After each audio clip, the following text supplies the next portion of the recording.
사실 오늘 이제 부동산과 주식 얘기를 할 건데요. 이 두 가지 자산 시장을 얘기하는 이유가 물론 대통령께서도 말씀하시지만 한국의 이렇게 편중된 부동산 자산과 그리고 주식 시장의 뭐랄까요? 이렇게 상승을 만드는데 이 두 가지 자산을 같이 고려할 필요가 상당히 있다는 거죠. 그런 측면에서 제가 제목도 이 두 자산의 공존과 그리고 성장에 대해서 저희가 좀 고민해봤으면 좋겠다는 말씀을 사실 오늘 드리고 싶습니다.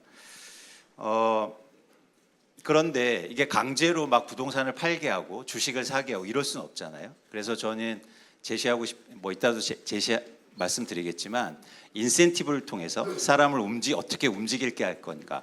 사실 그게 굉장히 중요해 보입니다. 그래서 오늘 그런 측면에서 어떻게 자산시장에 한국의 가계의 자산의 구성을 바꾸고 또 인센티브를 통해서 사람들을 유인할 건가 그런 고민을 같이 해보는 시간이 됐으면 좋겠다는 말씀을 드립니다.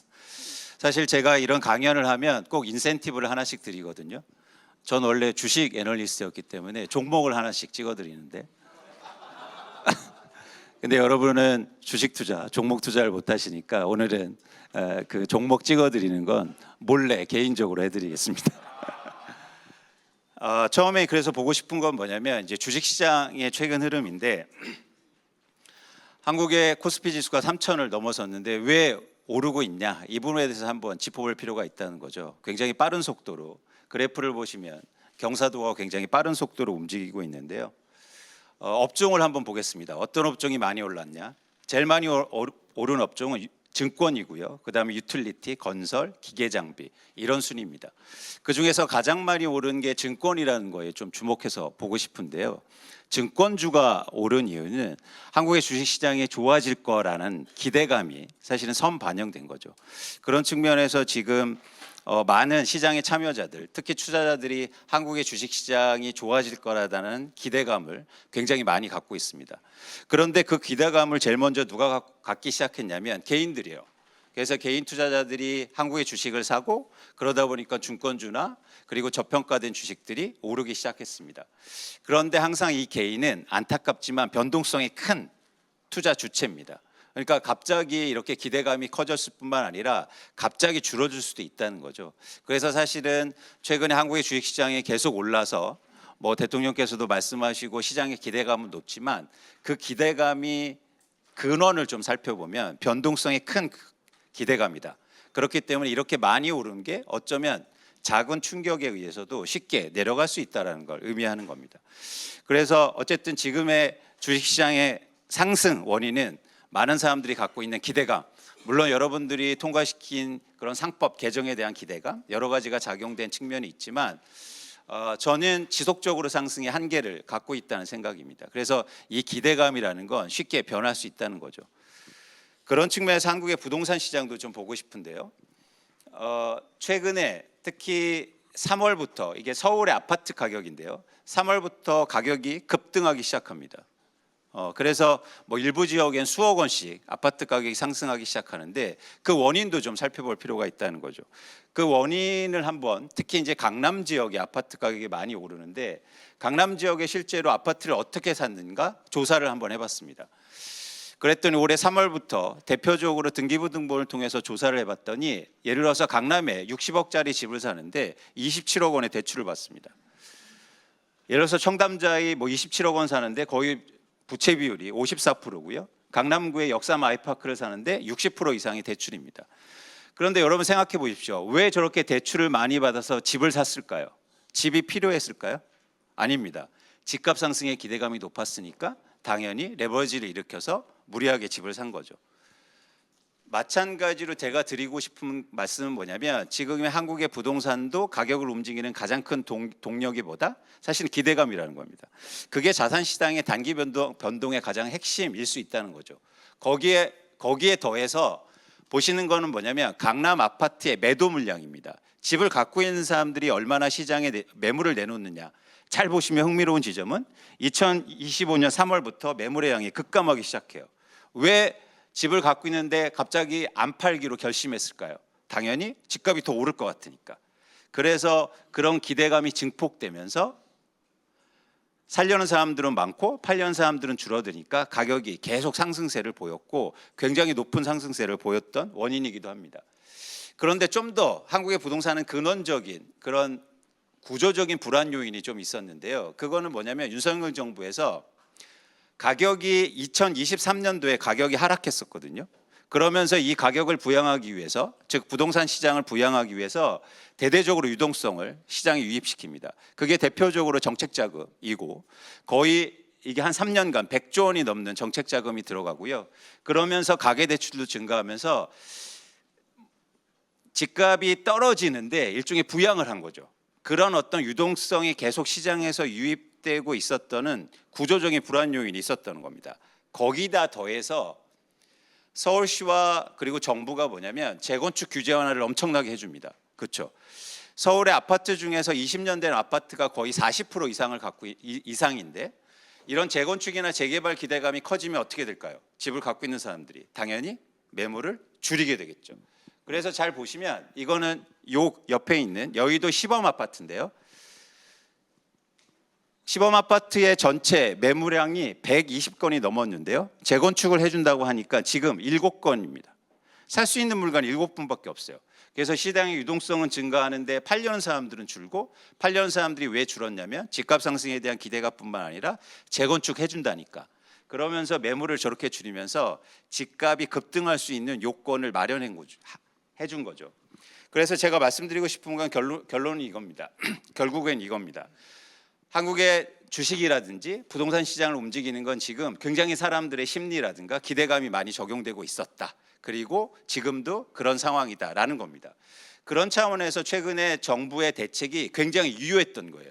왜냐하면 이 기대감을 줄였기 때문입니다. 자산 시장의 이 기대감에 특히 부동산 시장의 대출 규제를 통해서 어쩌면 내 집을 사줄 사람이 없을 수도 있겠다. 어쩌면 집값이 하락할 수도 있겠다라는 그런 반전을 만든 거죠. 그래서 자산 시장의 진짜 변동을 만들려면 이런 조건이 이루어져야 됩니다. 뭐냐면 예상치 못해야 되고요. 시점이. 그리고 과거에 없고 새로운 정책이어야 돼요. 그래야 이 자산 시장을 근본적으로 뿐만 아니라 단기적으로도 충분히 움직일 수 있다는 거죠. 그런 측면에서 이번 부동산 정책이 굉장히 의미가 있었습니다. 왜냐하면 예상치 못한 시점이었어요. 27일 날 발표하는데 시행 시기가 갑자기 28일입니다. 깜짝 놀란 거죠. 은행도 안 여는데 대출 규제를 28일부터 합니다. 토요일부터. 그리고 또 하나 뭐냐면 여기서 대표적인 정책이 대출의 총량을 6억 원으로 일종의 상한으로 규제하고요. 다주택자 같은 경우에 그냥 대출이 빵입니다. 이런 정책은 과거에 없었거든요. 그래서 먹히고 있는 거예요. 그래서 여러분들이 자산 시장을 이해하기 위해서는 이 두 가지, 우리가 어떤 정책을 만들든지 방향성을 제시할 때 이 두 가지 요소가 들어있느냐를 항상 반문해야 된다는 거죠. 뭐냐면 예상치 못한 시점이었는가, 아니면 과거에 없던 정책이었는가. 그런데 안타깝게도 우리의 수많은 정책들, 특히 자산 시장을 움직이는 정책들이 다 여기에 해당되지 않았어요. 다 예상하는 시점에. 그리고 과거에 있던 정책들을 계속 내다 보니까 부동산 시장이건 주식 시장이건 뜻대로 움직이지 않았던 겁니다. 이런 정책을 놀랄만하게 잘 쓰는 곳이 어디냐면 미국입니다. 왜냐하면 미국은 이런 경제 정책이나 자산 정책을 쓸 때 쉽게 말해서 펀드 매니저가 만들거든요. 그러니까 이런 속성에 맞는 정책들을 만들고 그러니까 주식시장에 계속 그리고 자산시장에 반영되고 있는 거죠. 그래서 말씀드리고 싶은 거는 자산시장의 가장 중요한 건 사람들이 어떻게 기대하는 건데 결국에는 피드백을 통해서 사람들은 움직이거든요. 그 피드백을 어떻게 만들고 그리고 조성할 건가가 정책이라든지 아니면 법을 만들 때 굉장히 중요한 고려사항이라고 전 보고 있습니다. 이제 이 부분에 대해서 좀 상세하게 다시 말씀드리고요. 결론은 이런 기대감인데 이런 기대감을 좀 구조적으로 바꿀 수 있는 큰 그림을 한번 그려보고 싶다는 겁니다. 그래야 여러분들이 우리가 같이 할 수 있는 정책이라든가 법에도 그런 그림을 정해놓고 세부적으로 만들 수 있으니까. 그래서 제가 고민하는 건 뭐냐면 진짜 옳은 이런 자산시장의 변화가 뭔지를 한번 고민해 보고 싶다는 겁니다. 여러분 같이 주지의 사실이지만 한국의 가계의 가장 큰 문제는 뭐냐면 부동산 자산이 너무 많다는 거예요. 그래서 다른 나라와 비교해서 거의 부동산에 집중된 75%가 평균적으로 부동산 자산에 몰려 있고요. 금융자산이 25%입니다. 그게 근데 이게 강제할 수 없는 겁니다. 예를 들어서 부동산을 팔아서 주식을 사라. 이건 불가능하다는 거죠. 그런 차원에서 어떻게 사람의 기대감을 바꾸고 그리고 그런 기대감을 바꿀 수 있는 정책을 어떻게 만드느냐가 사실은 굉장히 중요해 보이는데요. 그래서 좀 근원적으로 저희가 세대별로 이 자산을 좀 면밀하게 분석해 볼 필요가 있습니다. 왜냐하면 세대별로 필요한 부분이 다르기 때문이요. 여러분들이 이거를 한번 참고해 보시면서 이 결론 사항을 한 4가지로 제가 말씀드리고 싶은 겁니다. 한국의 연령별 자산 구조를 보면 이런 약점이, 그러니까 문제점이 보입니다. 첫 번째는 고령 인구가 과도하게 부동산 자산을 많이 갖고 있어요. 그래서 잘 보시면 65세 이상, 평균 나이가 74세 정도 되는데 부동산 비중이 80%가 넘습니다. 그렇기 때문에 이 부동산 자산을 과연 어떻게 할 것인가가 문제고요. 두 번째는 뭐냐면 청장년층이 부동산이 너무 낮아요. 그러니까 가장 내 집이 필요한 그런 세대가 내 집을 가장 적게 갖고 있다는 것도 사실 문제인 거죠. 세 번째는 뭐냐면 주 소비 계층이 어디입니까? 30, 40대가 주 소비 계층인데 이 세대가 부채 비율이 너무 높아요. 그렇죠? 부채 비율이 상대적으로 높을 뿐만 아니라 집이 없기 때문에 예를 들어서 저축을 하거나 아끼는 그런 상황이 될 수밖에 없다는 겁니다. 그리고 네 번째는 뭐냐면 아까 부동산 비중과 똑같이 이 고령층이 너무 금융자산이 적다는 거죠. 이런 세대 간 불균형을 어떻게 해소하면서 자산 시장의 안정과 그리고 성장을 만들 것인가가 가장 큰 과제입니다. 그래서 저는 혁신적인 방안이 필요하다는 거죠. 과거의 같은 방향을 통해서는 이런 주체들이 움직이지 않을 겁니다. 그래서 각 세대별로 사실은 요구사항을 한번 보자는 거죠. 30, 40대가 가장 원하는 건 사실은 주택입니다. 내 집이죠. 안정적으로 내 집 마련하는 걸 어떻게 도울 것인가. 근데 문제점은 뭐냐면 돈이 없습니다. 그렇죠? 돈이 없죠. 그래서 그동안에 많은 정부들은 무주택자한테 그리고 청년 세대한테 대출을 많이 해줄게 라고 문제 해결을 해줬어요. 그러다 보니까 악순환이 계속되는 겁니다. 어떻게 되나요? 부채 비율이 더 올라가게 되는 상황입니다. 그래서 공통적으로 대출이 또 증가하게 되고 그러다 보니까 이 젊은 세대가 소비가 또 위축되고 되는 악순환이 발생되는 거죠. 60세 이상 고령 세대를 한번 볼게요. 고령 세대는 가장 필요한 게 현금입니다. 근데 부동산 자산밖에 없는 거예요, 문제가. 그래서 문제점은 부동산이 집중되다 보니까 또 같은 문제가 발생되는 겁니다. 대출은 증가할 수밖에 없고 소비는 줄 수밖에 없는, 이게 계속 누적됐고 가장 증폭된 게 바로 전 정부 때 벌어진 현상이죠. 가계부채는 증가하고 소비는 위축되는, 이 부분을 타개해야 경제도 성장하고 자산시장도 변화하게 돼야 되는데, 그러면 극명하게 문제 해결 방법은 이겁니다. 30, 40대가 원하는 건 부동산 가격이 떨어졌으면 좋겠다. 내가 대출을 조금 일으켜도 내 집 마련할 수 있는 시장을 만들어 달라, 이거죠. 그럼 60세 이상은 뭡니까? 내 부동산 자산이 쉽게 말해서 올라서 난 이걸 팔아서 금융자산을 마련해서 소비를 쓸 수 있게 해달라. 사실은 이렇게 문제 해결을 되는데 서로 상충된다는 거죠. 뭐냐면 한쪽은 부동산 가격이 떨어졌으면 좋겠어. 또 한쪽은 부동산 가격이 올라야 돼. 사실 이 문제를 해결하는 게 굉장히 어려운데 이 장점을 한번 생각해 볼 필요가 있다는 겁니다. 이 세대가 갖고 있는 장점이요. 30, 40대는 일단 소득이 많죠. 그리고 노동을 계속 해나가는 상황이니까 소득이 높은 게 사실 장점이고요. 반면에 이 고령 세대가 가장 큰 장점이 갖고 있습니다. 부동산을 갖고 있는데요. 놀랄만한 게 뭐냐면 부채 비율이 적습니다. 그렇죠? 여기 보시면 부동산 부채 비율이 10%밖에 되지 않아요. 그러니까 부동산 가격이 엄청나게 많이 올랐는데 거기에 빚이 별로 없다는 거죠. 이 지점이 관심 있게 봐야 됩니다. 그래서 30, 40대한테는 가격을 낮출 수 있는 방안을 제시하고, 그리고 60대 이상에는 부동산 자산을 유동화시킬 수 있는 방법을 저희가 고민해 보는 겁니다. 그런 차원에서 이제 몇 가지를 제시할 건데요. 첫 번째는 뭐냐면 가계부채 구조조정을 제시합니다. 자, 이건 뭐냐면 한국의 가장 문제가 뭡니까? 가계부채의 절대량이 증가하고 있다는 거예요. 그런데 자본주의가 성장하기 위해서는 부채는 필수 불가결한 요소죠. 그러면 어떻게 총량을 증가시키지 않고 가계부채를 필요한 사람한테, 즉 부채를 일으킬 수 있을까요? 그건 기대출자한테 상환하게 해야 됩니다. 무슨 얘기냐면 기존에 대출자들이 대출을 받아서 집을 다 사놓고, 쉽게 말해서 사놓고 있는데, 그 대출을 지금의 대출 일종의 규제라든가 이걸 적용해서 만기를 상환할 때나 아니면 이자율을 낮출 때 적용해서 이걸 상환하게 됩니다. 그러면 자산을 팔면서 어떻게 될까요? 그러면은 부동산 시장이 아까처럼 매물은 증가하고, 그리고 부채는 분채는 갖게 되니까 줄게 되겠죠. 그러면서 젊은 세대는 그 상대적으로 낮아지는 부동산을 대출을 일으켜서 살 수 있습니다. 그러면 우리의 총량, 부채 총량은 증가하지 않고 세대별로 일종의 부채의 구제 조정, 전이가 일어나는 거죠. 이전이 일어난 겁니다. 저는 굉장히 필요하다, 대한민국에서. 그래서 쉽게 말해서 대출이 필요한 사람한테는 대출을 해주고, 그동안 대출을 많이 해준 사람한테는 걷어들이자는 겁니다. 저는 가능한 구조라고 보고 있고요. 용기가 사실 필요하겠죠. 왜냐하면 기존에 이렇게 대출을 받아서 자산을 갖고 있는 사람들의 저항이 되게 심할 테니까. 두 번째는 그런 차원에서 저는 완충 지역을 만들 필요가 있어 보입니다. 즉 부동산 자산을 유동화시키는 방법을 고민해 볼 필요가 있다는 거예요. 일시적으로 다 파는 건 부담이 될 수 있습니다, 자산 시장에서도. 그래서 제가 제시하는 건 주택지분 공유제도입니다. 한국의 서울의 아파트 시장이 어떤 상황이냐면 48%가 자기가 소유한 집에 거주하고 있어요. 그럼 나머지는 뭐냐면 내가 집을 갖고 있는데도 그 집에 거주하지 않고 있다는 얘기거든요.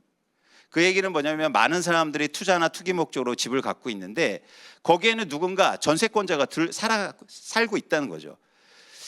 그래서 쉽게 이 방법은 뭐냐면 지금 집 투자로 갖고 있는 임대인, 그러니까 고령 세대일 가능성이 높습니다. 그리고 임차인은 30, 40대가 실제로 실거주용으로 거주하고 있죠. 그래서 이 자산 유동화를 시키는데 둘이 지분을 공유하는 겁니다. 예, 그래서 일부만 파는 거예요. 그러면 장점이 있죠. 예를 들어서 임대인 같은 경우에는 어떤 장점이 있냐면 내 자산이 예를 들어서 20억 원짜리 아파트를 일부 유동화하는 장점이 있고, 임차인은 뭐냐면 주거 안정성이 상대적으로 보장되고 내가 집이 없어서 집값이 오를 것이라는 우려에 대해서 상대적으로 완충할 수 있는 그런 제도가 될 수 있습니다. 또 하나 장점은 뭐냐면 이거는 강제하는 게 아니에요. 이런 어떤 법률이라든가 제도를 만들어 놓으면 경제 주체들이 알아서 선택하는 겁니다. 그래서 우리나라에서 지금 결국에는 임차인들이 하는 제도, 그리고 매각하는 방식은 아주 단순하죠. 그냥 집을 파는 거예요. 아니면 전월세를 사는 건데 그 중간의 과정을 만들어 놓자는 겁니다. 그래서 고령 세대는 자연스럽게 내 부동산 자산의 일부를 유동화시키고, 그리고 임차인들은 상대적으로 주거의 안정성을 보장하고 내 집 마련에 조금 반발자국 갈 수 있는 그런 방안이라고 전 보고 있습니다. 또 하나는 이거는 30, 40대를 위한 방식인데요. 한국의 부동산 시장의 가장 구조적인 문제는 뭐냐면 공공의 역할이 굉장히 부족하다는 거예요. 뭐냐면 국토가 한정돼 정이고 수도권의 인구가 막 밀집하고 있는데 공공의 역할을 제대로 못하고 있다. 예를 들어서 공공이 보유한 주택이라든지 유통시장에 참여하는 비율이 상당히 낮거든요. 그래서 예를 들어서 대통령께서 말씀하시잖아요. LH는 왜 신도시를 개발해서 그렇게 토지 수용을 다 한 다음에 토지를 예쁘게 만들어 놓은 다음에 건설사한테 맡깁니다. 건설사한테 팔거든요. 그러면 건설사는 언제 분양을 할까요? 돈이 될 때 분양을 합니다. 그러다 보니까 정부가 의도한 만큼 주택 공급도 안 이루어지고 사실은 민간 시장에 다시 주택 공급을 맡길 수밖에 없는 상황. 그래서 이 주택 시장이, 특히 공급 시장이 약탈적으로 바뀌는 거거든요. 그래서 저는 이 주택 공급을 공공의 역할을 크게 늘리자는 겁니다. 특히 제가 주목하는 건 뭐냐면 공공이 그동안 임대주택만 했는데 유통시장에 직접 참여하는 거예요. 이 부분에 대해서 조금 더 상세하게 말씀드리고 싶은데 뭐냐면 개별적으로 한번 말씀드려 볼게요. 자, 신도시를 개발하는데 토지 정리를 합니다. 그런데 지금은 토지를 일반 건설사한테 분양해서 일반 건설사가 거기에서 분양 사업을 하는 구조입니다. 저는 그런 비중을 줄이고 공공 비중을 늘리는데 가장 큰 문제가 뭡니까? 그 토지를 조성해서 토지를 수용했는데 그 돈이 없다는 거죠. 계속 유지할. 그래서 그 돈을 확보할 수가 있으면 계속 신도시에 공급되는 주택을 정부가 보유하고 유통시킬 수 있습니다. 임대차 시장도 하고 매각도 할 수 있는 건데요. 그 돈을 이런 자금 조달 방식으로 해서 돈을 조달하는 겁니다. 그래서 공공주택을 마련하는 거예요. 즉 문제점은 뭐냐면 공공주택을 마련해야 되는데 정부가 돈이 없다. 그렇다면 이렇게 돈을 마련해 보자. 토지주택은행을 통해서 국민리츠를 통해서 전 국민들이 투자하게 하는 방식으로 사용해서 자금을 확보하는 방식입니다. 이 재건축 재개발도 사실은 저희가 고민할 필요가 있는데요. 아까처럼 재건축 규제 완화를 해주면 시장에서 엄청난 부작용이 나타납니다. 어떻게 될까요? 매물이 엄청나게 줍니다. 아까 보셨잖아요. 여의도 시범 아파트가 120건이 넘는 매물에서 갑자기 7건을 줍니다. 왜냐하면 재건축해 주는데 팔 이유가 없는 거예요. 그게 집값 상승의 가장 큰 원인이기도 하거든요. 그래서 이 재건축 문제를 어떻게 풀 것인가가 굉장히 중요한데 이렇게 일방적으로 재건축을 규제 완화를 전부 다 해주잖아요. 그러면 재건축은 강남만 됩니다. 강북이나 신도시는 절대 될 수가 없어요. 왜냐하면 건설사가 돈 되는 곳만 분양하고 사업을 할 테니까. 그리고 돈이 그쪽으로 집중될 테니까. 제가 제시하는 방법은 뭐냐면 재건축을 하는데 여기에서 돈을 대준다는 거예요. 정부가. 그러니까 정부 예산이 아니라 펀딩이라든지 리트라든지 어떤 기금을 이용해서 재건축하는데 돈을 대줍니다. 그러면 재건축이 사업성이 안 되는 것도 될 수 있고 사업성이 좋은 것도 될 수 있는데 그 방식을 혼합해서 되는 거예요. 혼합해서 하자는 방식입니다. 쉽게 말해서 강남의 반포의 재건축과 그리고 노원구의 재건축을 같이 하는 겁니다. 근데 돈은 꼬리표가 안 붙잖아요. 그래서 같이 지원을 결국엔 펀딩을 하면 수익성이 보장이 되는 거죠. 왜냐하면 강남은 수익성이 엄청 높고 노원구는 수익성이 낮으니까. 그래서 자금을 통해서 사업의 진척도 빠를 뿐만 아니라 충분히 공정성도 그리고 공공성도 담보되지 않을까 그런 방향성입니다. 결국은 뭐냐면 국가가 정부가 보유하고 있는 주택의 양을 늘리고 그리고 주택의 공급을 많이 해야 된다는 그런 관점에서 가장 큰 문제는 자금 조달의 문제인데 이 자금을 이런 방식으로 통해서 조달하고 그러면 충분히 문제 해결이 되지 않을까라는 생각입니다. 제가 이게 이제 제시하는 방법이고요. 최근에 자산시장의 변화를 얘기하면서 우리가 같이 한번 고민해 볼 필요가 몇 지점이 있어서 제가 말씀드리고 싶은 거를 몇 가지 좀 제시해 드리고 같이 고민해 보는 시간을 갖도록 하겠습니다. 첫 번째는 주식시장이 이렇게 오른다고 하는데요. 과연 누가 좋은 겁니까? 이 부분에 대해서 저희가 문제의식을 좀 가질 필요가 있어 보입니다. 지금 이게 자산의 분위별로 주식을 갖고 있는 평균 금액이거든요. 자산 5분위가 평균적으로 7,700만 원의 주식을 갖고 있어요. 그런데 1분위는 66만 원입니다. 그러면 한국의 코스피 지수가 4천이 가고 5천이 가면 어떻게 될까요? 당연히 빈부격차는 엄청나게 커지고 이 문제는 해결이 안 될 수도 있습니다. 근데 우리는 그냥 주식시장 상승만 얘기해요. 이런 부분에 대해서 논의가 안 되고 있다는 거죠. 미국이 401K를 통해서 중산층을 늘린 건 주식시장이 올라가면서 중산층이 많아지고 경제가 탄탄하게 된 건 뭐냐면 많은 국민들이 주식을 갖고 있었는데 주식이 올랐기 때문입니다. 근데 우리는 그런 상황이 아니에요. 근데 그냥 주식시장 상승만 얘기하고 있다는 거죠. 그래서 이런 부분에 대한 고민이 사실은 절실하다라는 생각을 갖고 있고요. 그리고 또 한 가지 뭐냐면 지금 우리가 가계부채가 굉장히 많이 증가하고 있는데 거시경제상으로 해서 이런 문제에 대해서 한번 저희가 고민해 볼 필요가 또 있습니다. 뭐냐면 이게 대표적으로 경제현상 중에 대차대조표 불황이라는 거예요. 간단하게 이해가 되실 것으로 생각합니다. 뭐냐면 지금의 빚이 이렇게 많은 상황, 대출이 많은 상황 속에서 가게나 기업이 대출을 줄인다고 하면 소비와 그리고 대출이 많은 상황 속에서 자산 가격이 또 하락하게 되면 소비와 그리고 투자가 급격하게 위축될 수도 있거든요. 과연 이런 부분에서 저희가 대비하고 있는지 저는 고민할 지점이라고 보고 있습니다. 여러분 요즘 다이소가 장사가 굉장히 많이 잘 되죠. 다이소가 잘 되죠. 이번에 지원금도 사실 다이소가 적용이 되는데요. 잘 보시면 다이소의 매출이 급증하고 있습니다. 이게 대표적으로 대차대조표 불황의 시대를 예비하는 일종의 신호거든요. 그래서 이런 상황 속에서 자산 가격이 하락하고 그리고 소비가 위축되면 경기가 크게 침체될 수도 있다는 걸 보여주고 있는 그런 지표입니다. 이런 부분에서도 한번 고민이 필요하다. 또 한 가지는 뭐 여러 가지 말씀을 드리지만 전 이런 문제도 좀 고민해 보셨으면 좋겠습니다. 저는 한국이 이제 금융의 역할이 되게 중요하고 경제가 중요해지고 있는데요. 국민들이나 많은 분들이 이 경제와 경제 활동에 대해서 제대로 인식하지 못하는 것 같아요. 이걸 자꾸 혼동해서 생각합니다. 무슨 얘기냐면 여러분, 경제와 경제 활동은 엄연히 다른 겁니다. 경제 활동은 뭐냐면 생산과 소비와 분배를 얘기하는 거예요. 네, 경제는 뭐냐면 환율과 뭐 GDP와 이런 것들을 얘기하는데 경제와 경제 활동은 엄연히 다른 거죠. 제가 이 말씀을 왜 드리냐면 이게 우리 아이들이 지난해 본 대학 수학유형 문제지의 경제 관련된 문제입니다. 잘 한번 보세요.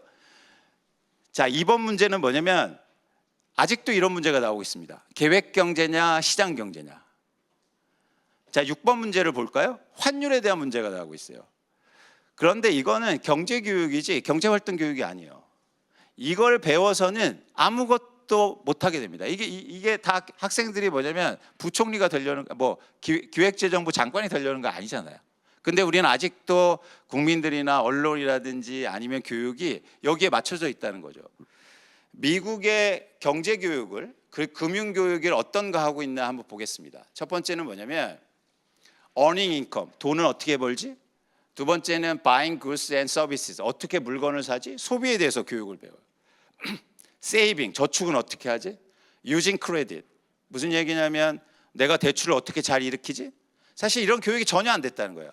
그래서 한국의 주식시장, 부동산 시장의 단기 대응도 중요하지만 이런 기본적으로 우리 교육이라든가 연령별 교육을 통해서 경제활동 교육을 늘리는 것도 굉장히 중요하다고 보고 있습니다. 보세요. 파이낸셜 인베스팅에서 어떻게 채권이나 어떻게 주식 투자하고 어떻게 부동산을 잘할 수 있지? 이런 교육들을 실제로 받고 있단 말이죠. 그래서 저는 이런 문제들도 같이 고민해서 근원적인 변화를 얘기할 때 이런 어떤 경제활동에 대한 교육도 한번 이야기해 봤으면 좋겠다는 말씀을 드립니다. 주식시장을 얘기하면서 제가 한번 그려봤습니다. 대통령께서 말씀하신 임기 5년 대 5천 내 간다면 이런 지수가 그려지거든요. 여러분 어떻게 보이십니까? 가능성이 있어 보이세요? 사실은 굉장히 그래프가 가파르죠. 그래서 일반적으로만 보면 사실은 이게 가능성이 있을까? 이런 이제 의구심이 날 수도 있습니다. 그런데 한번 제가 상승 조건을 한번 생각해 봤습니다. 뭐냐면 일단 한국의 주식시장에서 가장 중요한 건 저평가가 해소되는 겁니다. 여러분 잘 아시다시피 PBR이라는 지표가 있는데 한국이 이제 올라서 1배, 0.9배에서 1배 정도 수준이거든요. 그래서 저평가만 해소돼도 한 1.2배, 지수가 한 33% 해소되는데 거기에서 가장 중요한 조건은 전 이거라고 보고 있습니다. 첫 번째는 뭐냐면 저평가된 회사들의 일종의 PBR이 저평가가 해소되면 지수가 오를 수 있다는 거죠. 두 번째는 대외관계 개선을 통해서 전 한국의 주식들이 충분히 저평가가 해소될 수 있다. 그중에서 전 핵심이 중국이라고 봐요. 그래서 김태년 의원님께서 되게 열심히 노력해 주시고 계시지만 하시는 일들이 어쩌면 한국의 주식시장에서 굉장히 중요한 일이다. 세 번째는 저는 국민연금이 한국 주식을 비중을 훨씬 더 늘려야 된다는 생각입니다. 10년 동안 한국 주식 비중이 똑같아요. 이런 연기금은 없습니다. 왜 한국 주식을 안 삽니까? 그런데 이런 세 가지를 잘 보시면 이건 우리가 할 수 있는 일이에요. 우리가요. 저평가 해소되는데 제도라든가 정책을 통해서 만들 수 있습니다. 그렇죠? 두 번째, 이거 하실 수 있잖아요. 세 번째, 이거 하실 수 있습니다. 그래서 저는 충분히 가능성이 있다. 2단계는. 여기서 더 한 번 상승하기 위해서는 이 세 가지 조건이 한국 주식에서 필요한데 첫 번째는 수출이 잘 돼야죠. 그런 차원에서는 조금 우려사항이 있습니다. 하반기부터 수출이 감소할 가능성이 있고 어제도 관세 얘기가 얘기를 계속하고 있지만 우려 사항이 있는 거죠. 두 번째는 외국인들이 한국 주식을 많이 사기 시작하면 비중을 늘리면 충분히 가능성이 있죠. 근데 이건 우리가 할 수 있는 일이 아니지 않습니까? 그렇죠? 세 번째는 이 부분도 저는 의미가 있다고 보는데 남북 교역과 관련된 이야기들이 나오면 충분히 한국의 주식이 이렇게 한 단계 더 높여서 5천까지도 갈 수 있지 않을까 생각을 합니다. 그래서 이런 조건들에 대해서 생각해 봤고요. 자, 이거를 말씀드리는 이유가 뭐냐면 지금까지는 한국의 주식시장 그리고 주가가 3천 된 건 기대감뿐이었다면 이제 실제적으로 뭔가 만들어져야 된다는 겁니다. 그런 차원에서 저희가 이런 조건에 대해서도 한번 고민해 주셨으면 좋겠다는 말씀을 드립니다. 결국 근원적으로 이건데요. 주식시장이 좋아지기 위해서는 저평가가 해소되고 쉽게 말해서 가치가 제대로 평가받아야 되는데 그중에서 전 가장 중요한 지표가 이 PBR이라고 보고 있습니다. 결국 기업이 갖고 있는 자산 대비해서 얼마를 평가받고 있느냐. 예를 들어서 기업이 1조 원의 자산을 갖고 있으면 시가총액도 1조 원 이상을 받아야 되는데 아직은 한국은 그 밑으로 받고 있는 기업들이 훨씬 더 많다는 거죠. 그런데 그걸 공식으로 보면 이 과정입니다. 이 PBR이 계산되기 위해서는 이 ROE와 PER이 곱해서 계산되는데 여기서 잘 보시면 저는 어떤 경제를 보거나 정책이라든가 볼 때 우리가 할 수 있는 건가 안 하는 거를 구분하는 게 되게 중요하다고 생각합니다. 시가총액은 저희가 할 수 있는 게 아니죠. 시장에서 결정되는 겁니다. 그런데 두 가지는 결정할 수 있습니다. 기업과 그리고 정부가 결정할 수 있는 거죠. 하나는 순이익과 그리고 순자산은 결정할 수 있는 문제입니다. 즉 순자산이 낮아질수록 이 지수는 올라가게 되겠죠. 그리고 순이익이 올라갈수록 이 지수는 당연히 올라갈 수 있겠죠. 그래서 1차적인 방향성은 저희가 뭐 다 아시다시피 이 순자산을 과도하게 쌓여 있는 순자산을 낮추는 거. 그렇게 되면 자연스럽게 밸류에이션이 올라가는 그런 상황이고요. 좀 더 장기적으로는 아까 구조적인 변화들, 예를 들어서 기업이 이익을 늘리고 투자를 늘려서 순이익이 증가하면 당연히 주가는 따라오게 되어 있습니다. 그래서 1차적으로는 여기에 집중하지만 어떻게 기업들의 이익을 올릴 건가 이런 부분에 대한 고민도 사실 이제부터는 해야 되고 좀 더 장기적으로 접근이 필요한 부분이기도 합니다. 이 부분을 굉장히 잘한 게 사실은 일본이죠. 일본이 굉장히 저평가되어 있는 상황 속에서 이 PBR을 중점적으로 올리는 그런 방향성의 투자와 개혁을 이루었고 그러다 보니까 일본의 지수가 거의 10년이 한 4년 5년 동안 그러니까 12년 동안 지수가 4배로 상승했습니다. 이게 니케이 225 지수인데요. 잘 보시면 그 개혁의 출발점은 2013년 지수가 한 만일 때부터 출발했어요. 그래서 아베로부터 출발한 뭐 세계의 화살부터 출발해서 이토 보고서라고 하는 기업의 지배 구조 개선들이 계속 이어지면서 이렇게 지수를 계속 끌어올립니다. 중요한 건 뭐냐면 두 가지 요소가 같이 결합돼 있었어요. 첫 번째는 뭐냐면 아까 제가 자산 시장을 움직이는 가장 큰 동력은 뭐냐면 기대감이라고 했는데 계속 기대감을 올리는 정책들을 통해서 사람들을 유인했던 거죠. 두 번째는 뭐냐면 구조적인 변화들이 있었다는 겁니다. 뭐 배당의 증가라든가 PBR을 올리기 위해서 기업들이 ROE를 올리는 작업들이 지속적으로 이루어지면서 지수가 이렇게 상승했습니다. 사실 전 이 일본의 지수를 보면서 가능성을 보고 있거든요. 충분히 대한민국도 우리나라 증시도 가능성이 있다라는 생각을 갖고 있습니다. 제가 시간이 제한돼 있어서 뭐 여기까지 이제 말씀드리고요. 그런데 흥미로운 지점은 일본의 경제가 뭐 지수가 그렇게 4배가 올랐는데 경제가 그렇게 좋아진 게 아니거든요. 그래서 자산시장의 변화는 어쩌면 경제의 진짜 모습과도 조금 다를 수 있다. 그래서 저는 뭐 가능성을 사실은 이야기 드리는 겁니다. 한 가지 에피소드를 말씀드리면 제가 2013년도에 이제 제가 애널리스트를 한 20년간 했으니까 제가 2013년도에 이런 보고서를 냈습니다. 일본 사용 설명서라는 그래서 100장짜리 보고서인데요. 일본 주식을 사자. 일본 주식을 사자. 이때 시점이 언제였냐면 2013년 5월이었어요. 그래서 그때가 언제였냐면 2013년 5월 이때였습니다. 제가 원래 잘 맞춥니다. 근데 되게 사람들은 웃었죠. 왜냐하면 누가 지금 일본 주식을 사? 누가 지금 일본 주식을 사? 아무도 관심이 없었거든요. 사실은 그런데 구조적인 변화가 일으키면서 저렇게 지수가 4배가 상승한 겁니다. 그만큼 자산 시장은 굉장히 큰 역동성을 갖고 충분히 저희가 해볼 수 있는 뭐랄까요? 시장일 수 있다. 그래서 전 이 자산 시장이 비단 주식뿐만 아니라 부동산에도 해당될 수 있다고 보고 있습니다. 사람의 그러니까 우리가 정책이라든지 뭐 법도 마찬가지지만 움직일 수 없는 한계가 있는 부분이 상당히 많지 않습니까? 그런데 저는 이 자산 시장은 충분히 가능성이 있다고 봐요. 그래서 그게 주식이든 부동산이든 좋은 정책들 그리고 좋은 법을 만들어 주시면 충분히 좋은 길로 인도가 가능하다. 관건은 뭐냐? 관건은 뭐냐? 그런 정책을 만들 수 있느냐? 그런 법을 만들 수 있느냐? 그리고 거기에 용기를 갖고 있느냐라는 생각이라고 저는 생각합니다. 사실 이번에 굉장히 뭐 개인적인 소회를 말씀드리자면 아시는 분도 계시겠지만 제가 선거 전부터 한국의 부동산 시장이 굉장히 리스크하다. 그리고 가격 상승 우려가 크다라는 말씀을 되게 많이 드렸어요. 그래서 제가 준비하고 계시냐? 그런데 제가 느끼기에는 아무 준비가 없었습니다. 그리고 아시다시피 대선 공약에도 사실 없었잖아요. 부동산 공약이. 그런데 갑자기 이제 선거에 이기고 나서 가격이 이제 폭등하기 시작합니다. 그런데 사실은 좀 아쉬운 거예요. 아무 정책이 없는. 근데 이대로 나누면 강남을 넘어서서 강북 수도권으로 가격 상승세의 그런 폭이 되게 넓어질 거고 그렇게 되면 저는 사실은 너무 두려웠습니다. 이렇게 되면 예전에 그 트라우마에 또 잡히는 거잖아요. 그런데 이번 정책을 보면서 저는 자신감이 챙겼다고 보고 있습니다. 아, 정책으로 시장을 충분히 조율할 수 있고 만들어낼 수 있다. 그리고 또 하나 뭐냐면 긍정적인 건 뭐냐면 굉장히 여론이 좋습니다. 어제 여기는 이제 방송이 없으니까 어제 제가 그 뉴스공장 가서 여론조사를 봤는데요. 이번 부동산 정책의 긍정적인 여론이 70%대입니다. 그러니까 사실 이런 적이 없었어요.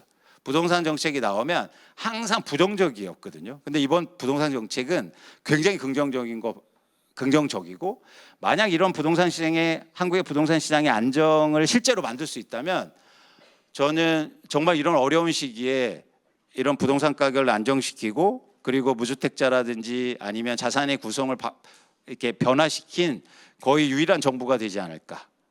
라는 생각을 갖고 있습니다. 그래서 기대를 많이 하고 있고요. 그래서 진짜 좋은 정책이 지금 필요하다. 그게 주식시장이라든지 부동산 시장에서 그런 생각을 좀 해봤습니다. 제가 원래 상당히 재미있는 강연을 하는데요. 오늘 굉장히 그 시간도 많지 않고 제가 드리고 싶은 말씀이 많아서 여기까지 발표를 마쳤습니다.